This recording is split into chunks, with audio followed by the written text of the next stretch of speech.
Today's Bible reading is taken from Exodus chapter 33, and it's a remarkable dialogue between Moses and God.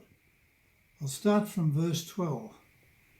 Moses said to the Lord, "You have been telling me, lead these people, but you have not let me know whom you will send with me. You have said, I know you by name, and you have found favour with me. If you are pleased with me, teach me your ways, so I may know you and continue to find favour with you. Remember that this nation is your people." The Lord replied, "My presence will go with you, and I will give you rest." Then Moses said to him, "If your presence does not go with us, do not send us from here. How will anyone know that you are pleased with me and with your people unless you go with us? What else will distinguish me and your people from all the other people on the face of the earth?" And the Lord said to Moses, "I will do the very thing you have asked, because I am pleased with you and I know you by name." Then Moses said, "Now show me your glory." And the Lord said, "I will cause all my goodness to pass in front of you, and I will proclaim my name, the Lord, in your presence. I will have mercy on whom I will have mercy, and I will have compassion on whom I will have compassion. But," he said, "you cannot see my face, for no one may see me and live." Then the Lord said, "There is a place near me where you may stand on a rock. When my glory passes by, I will put you in a cleft of the rock and cover you with my hand until I have passed by. Then I will remove my hand and you will see my back, but my face must not be seen." This is the word of the Lord. Hello. Welcome to this part of the service for Sunday, July the 25th, 2021. So today's message is based around Exodus chapter 33, a portion of it which you have just heard read out just prior. So I'm going to start this morning as we think about Moses seeking to see the glory of God and to be in the presence of God. I wonder if you can just take a moment and think of a person that you would love to see face to face, and for whatever reason you're unable to at the moment. Maybe it's somebody famous who has been inspirational, like Martin Luther King or Mother Teresa. Maybe it's a TV character or personality such as The Rock or somebody like that. Or maybe it's a biblical character that you're thinking about. Maybe it's people like Ruth or Jonah or Peter, somebody that you have connected to or can relate to. Or maybe it's something a bit more personal, like a family, a friend, someone that's passed away, moved out of town, or because of lockdown you're unable to see them at the moment.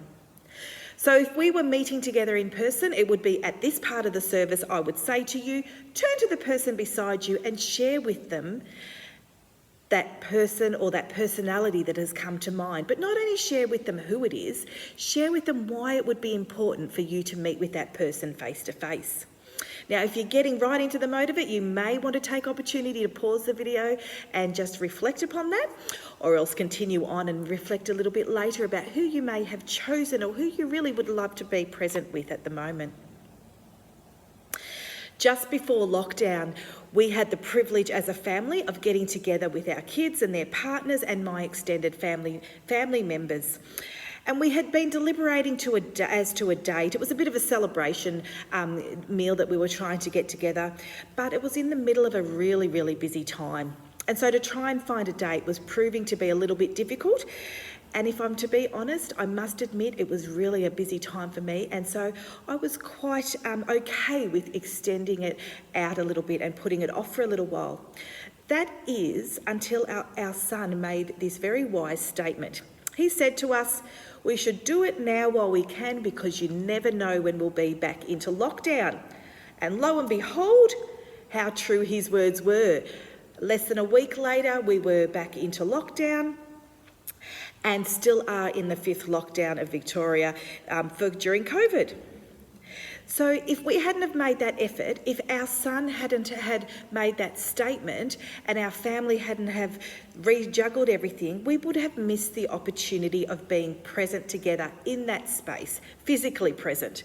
And I'm so thankful because those moments are very rare when we can manage to make it happen.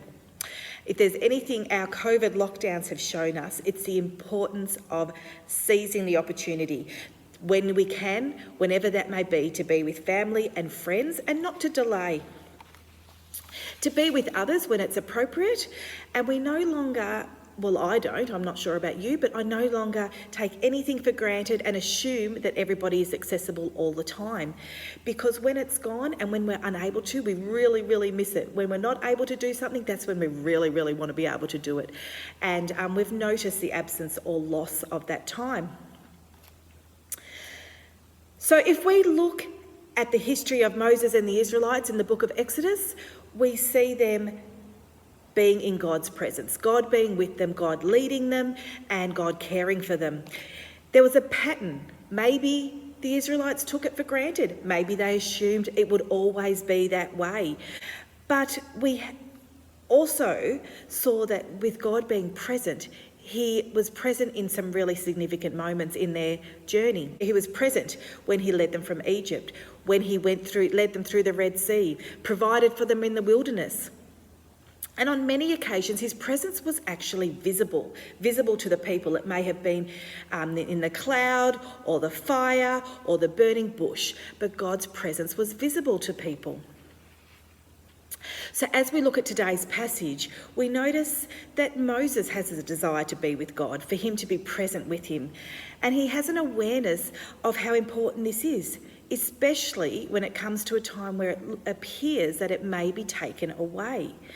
And then he has a desire going on from that to see more of God, to know God more fully, and to truly see him. But before we get to that part, let's just have a look and see where this passage today falls. It actually falls between two mountaintop encounters between God and Moses. So in the message last week, Pastor Paul spoke of the previous mountaintop encounter where Moses was on Mount Sinai speaking with God. He received the 10 Commandments for the first time, and he spent quite some time up there with him. And meanwhile, down the bottom of the mountain, the people of Israel were waiting for Moses with Aaron, waiting for Moses to return, but not waiting very patiently, as was often their pattern. Overall, they didn't really have a fabulous history of being good at waiting on God, did they? And maybe that's relatable to some of us if we're honest. So the people get impatient, they get restless, they decide to take matters into their own hands. And then Aaron gets this great idea, let's pull all the gold earrings together, melt them, shape them into a golden calf, and they worship it. So God, of course, who can see everything, sees what the people are doing, and he's not happy, and I understand that. Imagine the disappointment Moses felt when God sent him down the mountain and he comes and he sees what the people are doing. He sees them breaking one of the very commandments that he has in his hands while the ink is still wet, so to speak. That must have just gone from a high up on the mountain, literally a euphoria, to a low and just a disappointment. So Moses expresses his anger and he throws the tablets on the ground and he breaks them, as we know that story. But although he does this, he still has a heart for the people. He really, really wants to see them do God's will. He really wants to see them all follow the path and the plan that God has set for them. So he intercedes for the people, as he has done on numerous occasions. And he even offers himself as atonement. And God relents. He doesn't let them get away with it. There are consequences, but he relents. At the beginning of the chapter that was read this morning, we see that God relents and says, yes, I'll let you leave, make your way to the promised land, that land of milk and honey that they had been promised, but because of what had been happening, he would no longer be with them. He would not go with them. Exodus 33, the verse 3 says, go up to the land flowing with milk and honey, but I will not go with you because you are a stiff-necked people and I might destroy you on the way. a stiff-necked people. I don't know that I'd like to be called that. Stiff-necked brings to mind things like stubborn and rebellious and not bending to anyone else's ways, just sticking to your own. So we see that this must have almost been like a wake-up call, a slap in the face to the people. And I can relate to that, because there's been moments where the realisation of what I've done or the words that I've spoken and the impact that it's had hits me in the face, and I go, there's no returning, there's no sucking them back in. All I can do is ask for forgiveness, I can apologise, I try to make amends, maybe shed a few tears. You just want to make up for it. And sometimes you can't make up for it, you just need that forgiveness, you need to repent. The people realised that there was a loss, and they showed this by in an action of mourning. They stripped off their ornaments and they wore no ornaments, and this was a sign that they were in mourning. They see the consequences of their actions and see that because of it, they're now on their own. They have lost the presence of God, the privilege it has been for him to be with them, leading them. What does this mean for Moses, though? He's just had this amazing encounter with God on the mountain, to come down to this disappointment. Moses knew the value of being in God's presence. He's experienced it. He'd experienced spending time with him. He knew that value, and he didn't even want to think of what life would be like without it. The verses immediately preceding what was read this morning, we hear of this tent of meeting, a place set apart from the camp where Moses would go to meet with God. And it was set apart. Moses would go there, and when he was in there, a cloud would come down to the entrance and Moses would speak to God. Now, this cloud was another visual, another image for people to realise that God was present and God was speaking. And their response was to also stand up and worship. So as we reach today's reading, we keep those things in mind, these previous experiences of being present with God. Moses hears God say that he will not be present. So he says at the beginning of this reading, if you won't be leading us, who will? There's no substitute really worthy, no one that can replace God. It can only be of him or from him. In Exodus 33:13, Moses pleads for God to reconsider.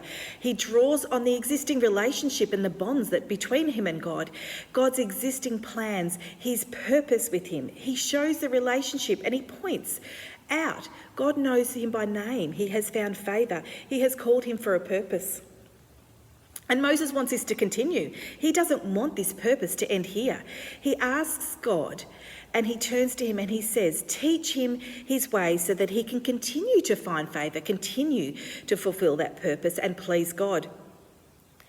Teach me your ways. In the Amplified Version, this verse is written like this. It says, oh, that I may know you, becoming more deeply and intimately acquainted with you, recognising and understanding your ways more clearly, and that I may find grace and favour in your sight. Amazing, isn't it? God knows us by name. He has a purpose for each one of us, not just for Moses and the Israelites, for each one of us.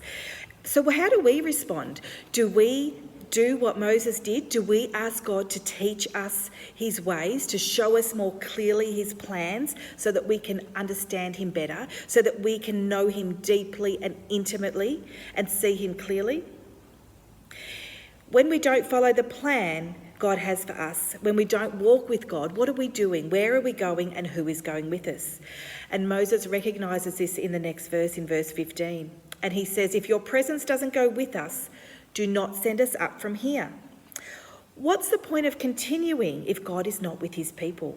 They're better off just staying where they are, where they believe that God is, so to speak. What is the point of a group of people without God with them? And how does that group of people know they belong to God? Verse 16, anyone know you are pleased with me and your people unless you go with us? What else will distinguish me and your people from all the other people on the face of the earth? We're not anything significant in our own right, but as children of God, we're set apart. We're distinct. When God is present, we're distinguished as his people. When God is working through us, we are identified as his children. Where there is something different as God's people. Moses knows this and he's hungry for more. And there's many instances in Exodus where Moses does that. He asks God for more. It may be an extra word, it may be someone to help him, it may be something extra to reinforce his instructions. In Exodus 3, earlier on, 30 chapters earlier, God speaks to Moses through the burning bush, and it's here that God calls Moses to action, reveals to him what he wants him to do. And at this time, Moses responds with doubt of his own ability, qualifications, authority. He's hesitant. He wants more. He wants confirmation. He asks God for more. He asks God for his name, and he gets it. God says, "I am who I am." He asks God for signs, and he gets it. He gets the staff, the snake, and others that come to mind, I'm sure. He asks for a helper, for someone to help him speak, and he gets it. He gets given Aaron to help him. In these early encounters with God, Moses needs these reassurances. He's almost asking God for more. He is learning who God is. He shows a hesitancy, an uncertainty, and an unawareness of the power of God, of who God actually is. This is just the early stages back in Exodus 3 of Moses' relationship with God. So contrast this to 30 chapters down the track to chapter 33, and now he knows God better. He knows and acknowledges who God is through his power. He sees their relationship and he sees how it's developed and matured.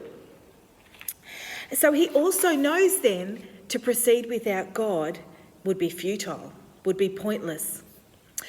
When God turns to Moses and says, "Okay, I will go with you. I will be present with you," Moses once again asks for more. This time he asks for more of God. He asks God to see his glory, to see him in his fullness, to know his grace, his mercy, his compassion. Their relationship has grown. It has deepened. He doesn't ask with a sense of self-doubt. It's with a desire to see more of God. He wants more, a more intimate and personal encounter. In Exodus 33, verse 18, Moses says to God, "Now, show me your glory." Now, I guess it depends on how you make that statement, but sometimes when we read it, we can almost be a little bit shocked. It sounds quite bold, doesn't it? Almost cheeky that Moses would demand such a thing. Stark contrast to earlier when we're in the passage we were just talking about in Exodus 3 with Moses and the burning bush, when God says to Moses, "I am the God of," to which Moses responds by hiding his face because he was afraid to look at God. What a flip around. In this space of time, as their relationship has grown, so much more has occurred. So many more encounters, so much more an awareness of who God is, so many times to be in God's presence. And when we do spend time with others, it happens in our own personal relationships. We get to know them better.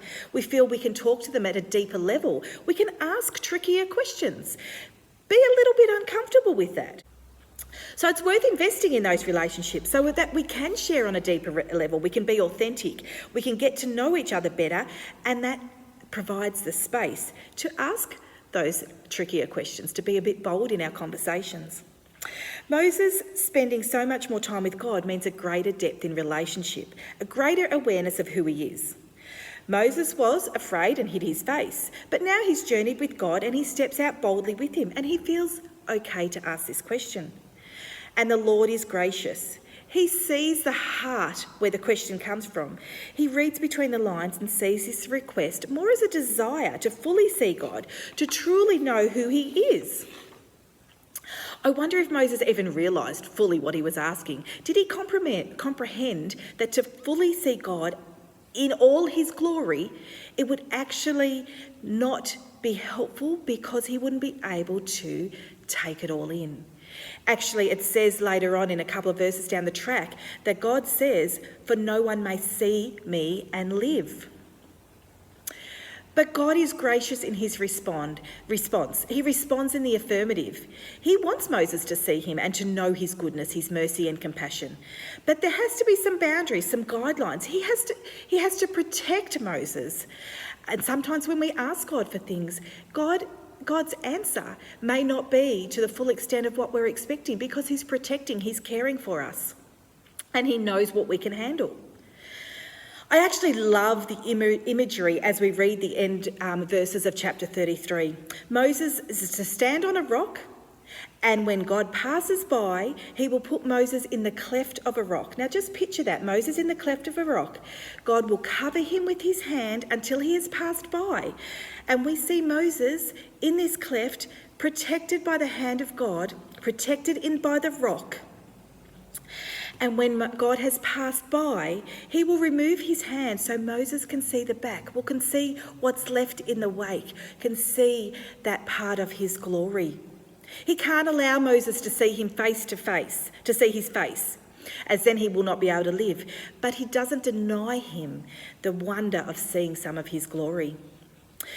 And we see this actually come to fulfillment in the next chapter, chapter 34. The second mountaintop encounter on the other side, getting the 10 commandments replaced.